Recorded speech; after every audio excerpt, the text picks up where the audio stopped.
রাজ্য বিজেপির মহিলা মোর্চার সভানেত্রী ফাল্গুনী পাত্র, সাংসদ লকেট চট্টোপাধ্যায়, বিধায়ক অগ্নিমিত্রা পল সহ বিজেপি মহিলা মোর্চার একটি দল আজ নিউ টাউনে বিশ্ব বাংলা গেট থেকে সন্দেশখালীর উদ্দেশ্যে রওনা দিলে নিউ টাউনের হাতিশালার কাছে তাদের আটকে দেয় পুলিশ।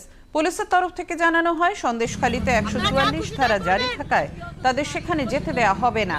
বিজেপি মহিলা নেত্রীরা পুলিশের সামনে ক্ষোভ প্রকাশ করেন। এরপর ব্যারিকেড ভেঙে এগোতে গেলে পুলিশের সঙ্গে তাদের ধস্তাধস্তি হয়। রাস্তায় বসে বিক্ষোভ দেখান বিজেপি মহিলা নেত্রীরা। 20 জন মহিলা মোর্চার সদস্যকে পুলিশ আটক করে। বিধায়ক অগ্নিমিত্রা পল অভিযোগ করেন, সত্য ধামাচাপা দিতেই সন্দেশখালীতে যেতে দিচ্ছে না পুলিশ।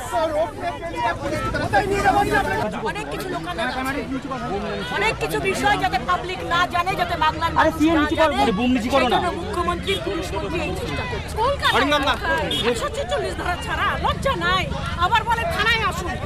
থানায় যাবো কেন? কেন এখানে অর্ডার দেখাতে পারছে না? আমরা ক্রিমিনাল, আমরা থানায় যাবো কেন? থানায় যাবো কেন? অর্ডার দেখাতে পারছে না? আপনি বলুন কেন অর্ডার দেখাতে পারছে না?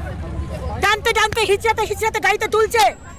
আমি একজন বিধায়িকা, কোন সাহস এটা করে? আজকে পুলিশকে দিয়ে লেলিয়ে দিচ্ছে। আমরা ক্রিমিনাল, আমরা শেখ শাহজাহান। এই পশ্চিমবঙ্গে ক্রিমিনাল শেখ শাহজাহানের মতো ক্রিমিনালের জামাই আদর পায়, আর আমাদের মতো সৎ মানুষরা আমাদেরকে হাতসাথে পুলিশ অ্যারেস্ট করে। ঠিক আছে,